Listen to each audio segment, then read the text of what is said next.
As you guys know, as art teachers, we get asked to do a lot of things. People ask things of our talents, of our art supplies, and of our time. And it's important that we be really selective to what we say yes to, because we do, as art teachers, have a limited amount of time, resources, and just the ability to do all of those things that are asked of us. So today, I want to empower you and make you feel good about the times that you know it's right for you as an art teacher to say the words no. So let me back it up and get to what I'm talking about here. Let's first address the issue of people coming to you and asking you for supplies. You know what I'm talking about. Those other fellow friends in your building who happen to mistake the art room for Hobby Lobby. I know it's hard for you to say no to somebody who comes in because they just want to borrow, a little bit of paper or a tiny amount of paint, or maybe just a handful of paintbrushes and Sharpies. You start saying yes to that, and the next thing you know, your supplies are going to start disappearing. You could say no to that, and it's going to be really hard to do, and you're going to make some people not very happy. But if you think of it this way, and even if you share it with those people who are making the request this way, look, these supplies belong to the school and to the art room. I need these supplies because these are my tools to teaching my students how to create art. If I let you borrow them, unfortunately, they could get damaged, lost, or ruined. So sadly, with my budget, I have purchased these supplies and I'm not able to let them leave my art room.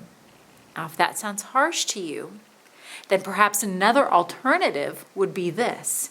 You could offer to let them borrow the supplies if they fill out something similar to one of those old library registers where they have to write down what they borrowed and the date, and you need to let them know when you need those things back by.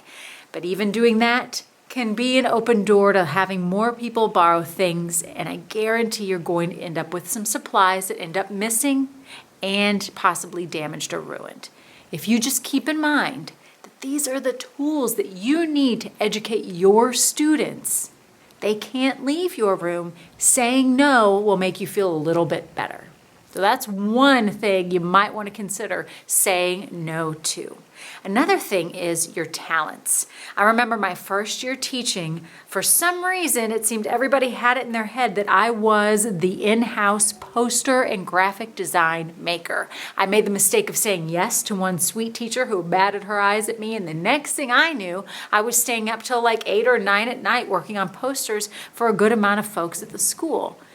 You have got to learn to say no to that, and that one's a tough one too. However, if you address it to the person you're saying no to and think of it this way, this is possibly your planned time. This is also very valuable relaxation time. You need that as much as anybody else. So saying no, which is going to be tough, and again, frowny faces, is really important. All right. And that last one, the last one that's really tough to say no to, is supplies, your resources, and your time. When somebody comes to you and they just want you to just do this little favor for me, it'll only take an X amount of time, and can you do this for me? And it'll only take a short amount of time. The more you say yes to, the less time you're going to have. And this is what I really struggle with because I get so excited. I want to say yes to everything. So my husband is the guru of no. So he taught me a couple of tricks. He told me this. It might feel painful for you to say no, but it's going to sting maybe for a couple of minutes, and it's going to make that person not happy with you for maybe a day. But is it going to be as painful and time-consuming as if you had said yes? Saying no takes, 2 seconds? But then following through with that yes is very time-consuming. Having him tell me that really shed some new light on it. He also has a great way of addressing no, especially in emails, which sounds like this, and it could even be said in person. Thank you for your kind offer. I am going to politely decline. How easy is that? So, art teachers, the power of no, so you can say yes to more things that are important to you, to your students, and that's going to make you happy. So, power to you, y'all. Talk soon. Bye.